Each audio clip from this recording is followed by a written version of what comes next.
Hello everyone and welcome to Helix Cloud Games. My name is Richie and this is SideQuest, a cloud gaming show where we take a deep dive into one specific topic. On this week's show we're discussing Ubisoft's 2020 roundup and I'm joined in this quest by Mr. Chris. How are you? I'm good, Richie, I'm good. I'm ready to talk some ubiquitous software. Indeed, so me too. But before we get into that, make sure you subscribe to the channel if you haven't already. Hit that bell icon so you know when notifications go live for all of our great shows, such as Chris's first look at, what was it? Submerged Hidden Depths, I think for a second there. And our Stadia podcast, which goes live every single Monday on YouTube and podcast services. And obviously our first night live streams.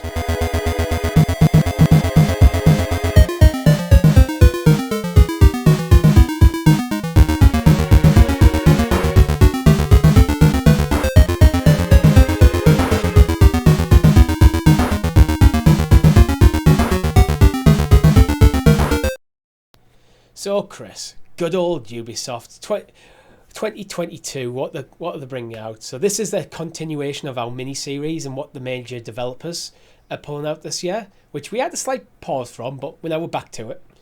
We're back to it, and of course, everybody knows Ubisoft are one of the biggest supporters of Google Stadia. I don't think the platform would be where it is today if it wasn't for the support. It's Ubisoft and Outright Games competing for the number one in Stadia's heart. It certainly was. Square Enix were in with a shot early doors, but they seem to have tapered off a little bit thanks to the lack of Guardians of the Galaxy. But yeah, we know Ubisoft are big in on cloud gaming. They support Stadia, they support Luna, and probably everything else under the sun. They like to be everywhere. But looking ahead to 2022, we know we haven't had a roadmap yet from the Stadia team, so all we can do is look towards developers and studios and publishers to actually showcase what titles we might see coming. We know of some Ubisoft ones, but of course we had an earnings call this week, which kind of shone the light a little bit on Ubisoft's future and what games they have in stock for their portfolio. So what better time to dive in and break down what titles we're going to hopefully see come to Stadia, both confirmed and not confirmed before the year is out. So where would you? I don't know where you'd like to start, Richie, with this one. Well, we'll start with the games that we've already got. We've already had Rainbow Six Extraction this year. We have indeed. First AAA game of the year. Yeah, but again, this is one I think has the caveat that this was delayed into this year rather than intended for this year. That is a good point. Yes, it was due out last autumn, fall, and instead it got pushed back. So this, but ended up being a nice boon for the start of the year. However, it should have already been out for a few months. So great point. Well, your thoughts on it generally? We said on this week's live stream, I enjoyed Extraction for what it was. It's the same great gameplay that comes from Rainbow Six Siege. The world, the aliens, the kind of Archeans who are attacking, I get it. I buy into it. Yeah. Without a lack of campaign or story, as with most games for me, yeah. I enjoyed it, but now I'm done. I've got no reason to go back because there's no chapters, there's no characters I really care about. Like the operators from Siege are included, but I don't really care about them because I'm not a hardcore Siege player. I enjoy Siege every time we play it, but it's one of those games that I'd probably drop in and out of. However, got my fill of it. Didn't buy it. I got it on Ubisoft Plus subscription, so I don't actually own the game. So I enjoyed it, but I don't think it set the world on fire. I'm exactly the same. I think this is a game that for me is good value to Ubisoft Plus because it's a game that if I might occasionally drop in and out. But that whole it's the sort of games where it's all about the kind of grind. You play through the level, to level up. Your characters all get better loot, so you can equip to. You can play through again. It just doesn't appeal to me. I like to have a narrative to drive me through that, through the grind, and it's a good game. It is what it is. If you like that sort of thing, then it's going to be great for you. But for me, it falls in that category of if I'm the same as you, I played on Ubisoft Plus. If I have Ubisoft Plus, I might jump in from time to time, but it's not high on my priority list. Yeah, they have teased more content. There's actually, I think this week, their social channels are teasing like some kind of event, and that's what a game like that needs. But it's very much that continuous support throughout the year to keep people engaged in it. Well, that's it. You need reasons to keep coming back, and you're totally right. I think it's perfect for a subscription model. Similar to the content like Netflix and stuff are trying to have, and Disney acquiring people and everything. It's trying to flesh out that library so people just stay subscribed. Yeah. just like Siege, if it has like a 6-year roadmap plan for support, great. It could be huge. Could have seasonal event, new characters and such.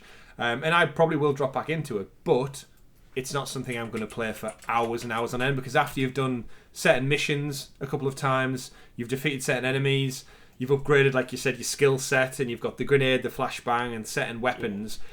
It starts to lose its luster a little bit for me, because it just becomes rinse and repeat, and that's why I fall off games like Destiny and stuff so much, because I fall it's just a cycle so quick. It's like, mechanically, I see what you're doing, I enjoy it, but they never get the hooks in me to keep wanting to go back.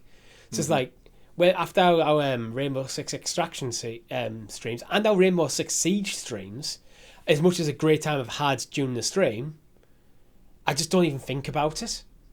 Yeah. Again, it's just not my game.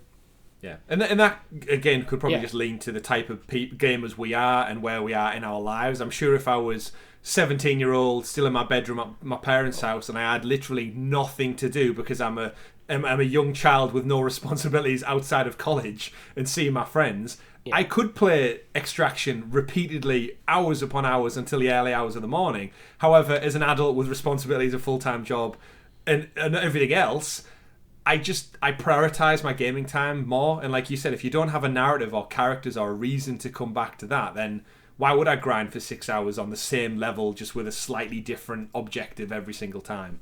But again, no denying, gameplay's super fun, love the world, and I hope it succeeds. It's a sort of games that I would probably get more into if I had less time for gaming, almost. If you only have like a couple of hours a week to game, you're not going like a big 100-hour story-driven campaign. You're never going to get through. So you might be more appealed to something like you can just drop in, play, have a good time for an hour, then get on with whatever else you got going on in life. But again, comes down to not for us. So we know might as well touch on Siege while we're in this. It is continuing getting supported by Ubisoft. We're expecting more characters coming out, no operators out this year. I think there's one Azami due to come out at some point, but we don't know much more than that. But anyway, Riders Republic. So our most recent, at the time of recording, live stream. We jump back into that because that was again, the game we came had out the last subscription. year. Yeah, we had the subscription, and we said Riders Republic, great game, loads of fun, very similar to Extraction. It has nothing to pull me back into it, but that doesn't stop me playing it for 2 odd hours here and there and having fun with friends or our viewers and listeners out there as part of our live stream. I no doubt think Ubisoft have a long-term plan for Riders Republic where it becomes their platform for extreme sports. The steep, the snowboarding stuff, I think it will evolve over time. I could see new vehicles being added, new race types, new areas to explore in Ridge County or whatever the area is in there. Super fun. I'm sure they'll have content, seasonal content, but for me, again, I'm not going to go back to it anytime soon. I think if Riders Republic, it's one of them games where if I had Ubisoft, it's the same as Extraction. If I have the game available to me, I'll jump in occasionally and I'll have a blast. I think there needs to be some UI tweaks, especially in the map, to make it easier to find events and stuff. But beyond that, just keep adding content. Maybe add more like challenges, more routes and stuff for you to do, and eventually I could see them adding new maps as well, or expanding the current map. Yeah, or they could do a Fortnite and just blow the whole map up and just give you a whole new area to explore. I'm not a big lover of that because there's a nostalgia factor. If you're passionate about the game, you'll have your favourite runs, and then someone just drops a nuke on it.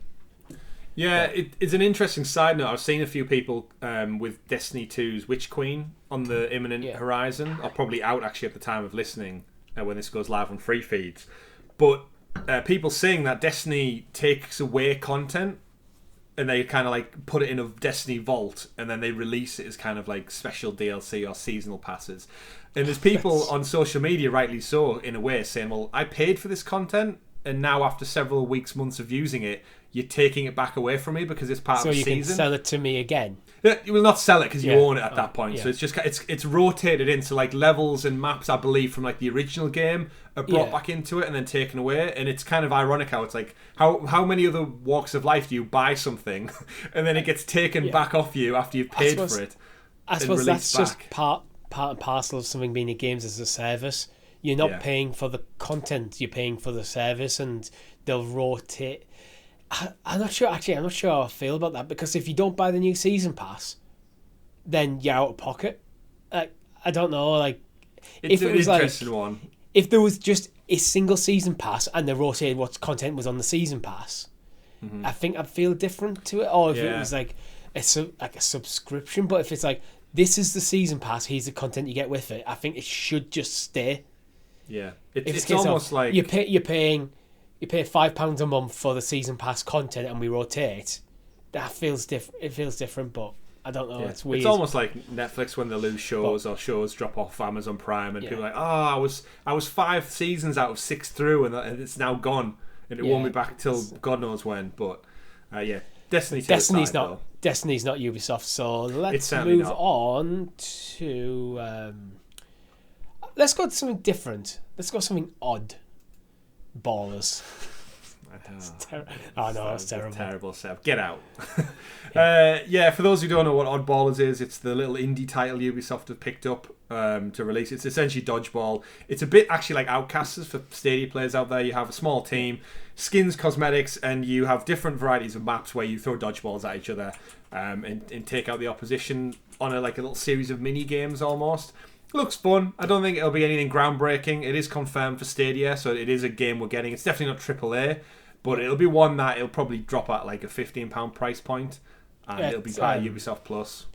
Due to come out 24th of March as well, so imminent. It'll be fun, but nothing much more than that. Yeah, for me, it's if I pick up this, it's very price dependent. I'm not going to get Ubisoft Plus for this game.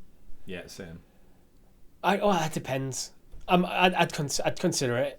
Like for if it's for 1 month and we're making content on it, but that's the thing with that. So if Oddballers is there, you play that, and then having the Ubisoft Plus opens the door up to maybe checking out some new Riders Republic content, and that means that event that dropped on Extraction, we might check out that. And this is where subscription models, the value really, really shines through, because for 1 month you now have a portfolio of so many titles to check out, and a lot of which we haven't even talked about yet. So I've got a feeling the value is there. I've got a feeling Oddballers is going to be more expensive than a single month of Ubisoft Plus.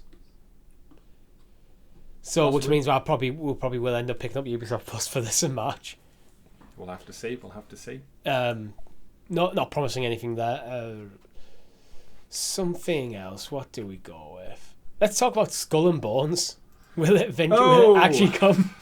Yeah. Well, I mean, this last week's earnings report did say that by April 2023, the end of the financial year, Skull and Bones, or whatever was formerly known as Skull and Bones, will be out. And we mentioned it on this week's podcast, Sounds of Stadia podcast, episode 126. You should check it out.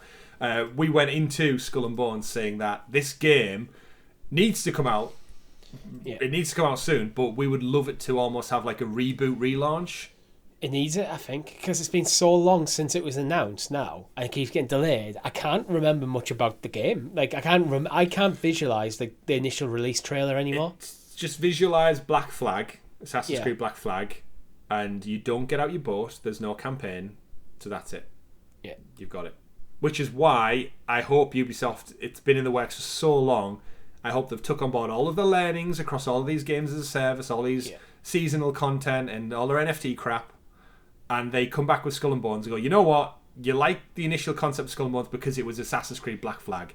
You said many times on the podcast, Richie, you want it to be Pirates Creed, Skull and Bones. Do it. Ubisoft, commit. Give us an awesome, badass-looking pirate. Give us a world where we get to go do pirate things and get drunk and play games and kill people, swashbuckling and stuff. Let us loot ships. And then, yes, the whole concept of the game, yes, it has to be naval combat. It has to be. But like the other games, give me a campaign and a character and a world for me to fall in love with that I want to come back to, because pirates are cool. There's plenty of them throughout history. Utilize that wealth of information to just make a cool concept. Don't just spin off Black Flag into a pirate simulator. I don't want that. I think the problem I'm going to have with this game is everything you've just asked for, I agree with. and I don't think Ubisoft would be doing any of that. I think because if you think about the timeline that's led up to this game, this is kind of, I wonder if the delays have been in part as they've tried to redevelop this to get things like make it more of a games as a service. Maybe NFTs have been part of the conversation with this game, like, because that's the route Google that's the route that Ubisoft are going at the moment. Don't blame Google for this one. We blame them for a lot of shit. Don't blame them for this one. That's the route that Ubisoft are going, and it just feels like, how do we get people into this world, keep them in there, keep them buying season passes and stuff, rather than telling a good story. And then the thing is, Assassin's Creed is ultimately a single player game. I think Skull and Bones is conceptually not. I need to see more. I need to see what the actual vision for this game is. Yeah, I mean, we all do. We've not heard anything since a CGI trailer in like 2018, I think. And I think maybe a Ubisoft, whatever the next Ubisoft Connect is, I think this needs to be probably the first thing out the gate. Yeah, Ubisoft Forward. Sorry, yeah. I think this is what I would lead with. Yeah. I don't think, because it's been around for a while, that it's a closer to a press conference. But I think it could be a good opener. Like, hey guys, here it is. We finally get to talk about it, and it will have a date on it as well. Yeah. Well, I think for me, a closer on a press conference is the thing that you don't get the date on. Yeah, I think the next closer will be the Star Wars game. Yeah, that would be a perfect closer. Open with Skull and Bones, close with Star Wars. Stick Beyond Good and Evil in there somewhere in the middle, between like all the Tom Clancy stuff. Or just can Beyond Good and Evil completely, because I don't think anyone really cares. Let's talk about Beyond Good and Evil actually. Do we have to? I'm joking. I'm joking. We'll do it quickly. Yeah, I know we mentioned it on the podcast, but we have mentioned it on the podcast, so I don't want to go into too depth. Yeah, it's like it's like a 2013 game, was it? The original. Yeah. And then this is a sequel, and it's been so long, and I don't know anyone who's played Beyond Good and Evil. I don't know anyone who talks about it, which makes me think, like, no offense to anyone who is a massive fan, but does anybody care anymore? Yeah, it's been announced about 5 years way too early. It seems like it's in development hell. The rumours that it's still in pre-production. I think this is cut your losses, Ubisoft. Yeah. If we don't see something this year, I think in the first half of this year, I'd say E3 the latest about this game, I think you kill it. Yeah. Well, it was in the earnings report. Yeah. So that's the only reason they have. It's the only reason it's in this episode, because it was in the earnings report. Otherwise, I would have cut it from the topic. So Ubisoft are aware of it. Yeah. We know that much. Which actually makes me slightly optimistic that it is. We're going to hear about it in the not too distant future. Because otherwise, you kind of you probably miss it out in the earnings report, maybe. Yeah. True. Yeah. They did say there's stuff unannounced. Yeah. So there's obviously new IP for the future alongside games as a service. Yeah, and there's ways you can put the terminology. There's games in the pipeline such as Skull and Bones, etc. But it was name dropped. So yeah, there's stuff that the way Ubisoft do things, it's weird because they announce stuff individually, which is like a trailer drop, and then they have their forward events. So it's interesting how they don't save everything until like a big forward blowout. They still drop like trailers and stuff. Where do we want to go next? I think we should talk about the Settlers, because I think this would be a great Stadia game. Yeah, that is not announced for Stadia. Yeah, not announced. Coming, it's in beta at the moment. Yeah. Settlers. I've never played a Settlers game, but I'm a massive fan of like Age of Empires. Like you get your world, you drop in, you create your civilization. I know Richie, you've played Civ in the past. Yeah. And just build up your settlement, go through the ages, evolve your community, and fight with other clans and take control of the new world. But it's PC only. I think it's going to be like, I know it's going to be on Ubisoft Plus, but for some reason it's not on Stadia because it's not got that controller compatibility, which is one of the caveats to being on Stadia. And that's something I think Google should just drop. Drop that caveat, because I think that the problem with that caveat is it kind of hamstrings your strongest selling point in that you can play the whole play anywhere mentality. But not every game needs to be played everywhere. Some games don't work on a phone. Some games don't work on a console. Some games don't work with mouse and keyboard. Yeah. So why bottleneck yourself? This is a Ubisoft game. If I bet you Ubisoft will be bringing this if they could do it mouse and keyboard only. Yeah, I would be surprised. I wouldn't be surprised, sorry, if the Settlers sold more on Stadia for people who wanted to play it on their PC, but the PC couldn't run it that well, as opposed to the console exclusive titles. It's a good pitch for stuff like that. Like if you get things like, look, I know there's another Ubisoft title, which we have isn't actually on my list, but it's a mouse and keyboard game. Ubisoft will probably look at it and go, we don't want to put the effort in to make it playable on a gamepad because that sort of game is just really not designed for it. Yeah, completely. It's doable, but it is clearly an inferior way of playing that style of game. Completely. But if you Google go, you know what, this game is not a controller based game. We've talked before about just having like an icon against the tiles or something in the storefront, or having notes in the description that are what controllers are compatible with, because other platforms have done that in the past. Well, that's the biggest thing, and the best comparison I can make is if I go on my PlayStation right now, I can go to the PlayStation Store, I can go look for a VR game, I can buy a VR game, I can download a VR game, but guess what? If I ain't got the VR headset, I can't play it. But I can still purchase and download on the store and boot page. up. On the store page, there's multiple places where it tells you this is a VR game. Yeah. So then you're making the choice. So you're going to get people who buy it by accident, and go, well, I can't play this without VR. What's that about? It's like, well, you didn't read the bloody store page, mate. Yeah. You're going to get them people. It's going to happen. Yeah. But again, you're right. Why would you limit your audience? And the unique selling point of Stadia is the hybrid nature of mouse and keyboard play anywhere. So why limit yourself? It would bring a wider portfolio to your platform that consoles cannot compete with.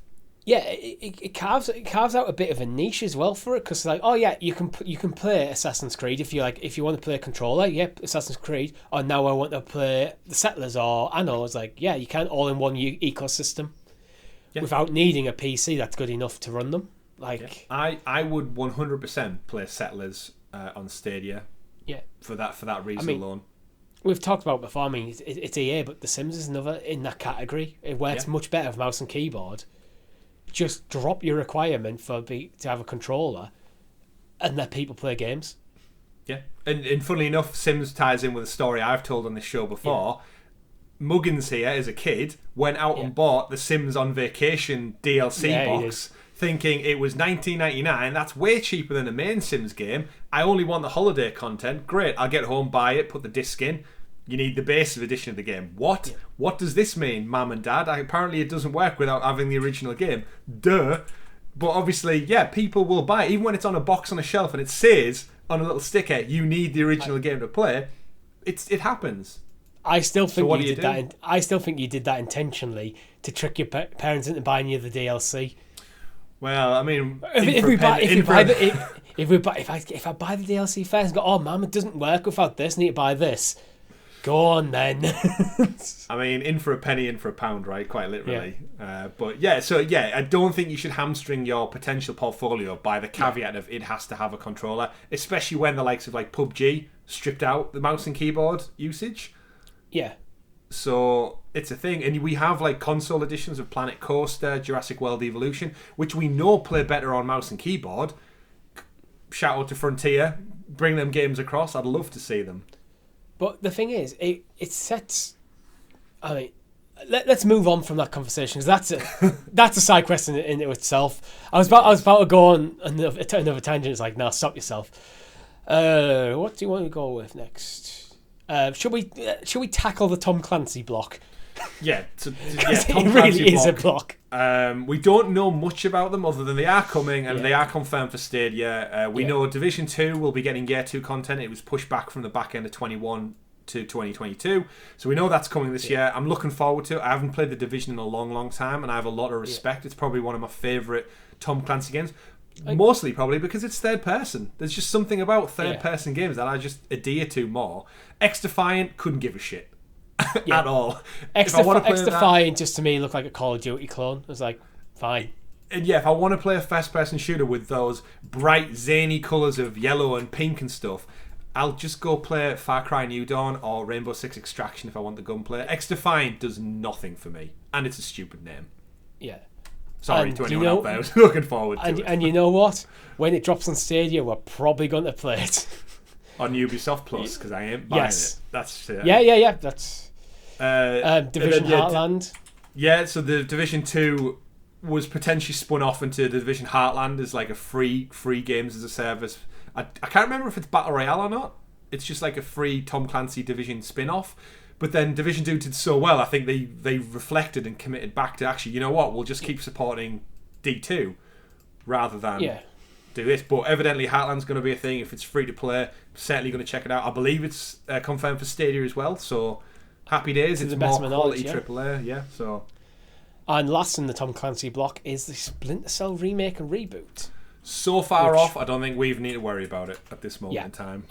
Again, I don't think this is this year. Yeah, they announced it this year, last year, but that was more of an announcement as a reaction to why everyone was so unhappy with XDefiant.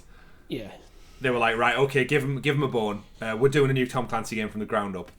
It's basically in pre-production right now. So, yeah, hopefully Stadia will see out its lifespan to reach Splinter Cell. We'll see. Moving on to one that is definitely confirmed: Avatar: Frontiers of Pandora. Yes. I need to see more about this game before I'm interested.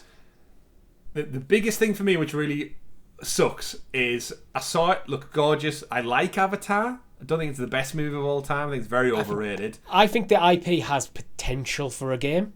Yep.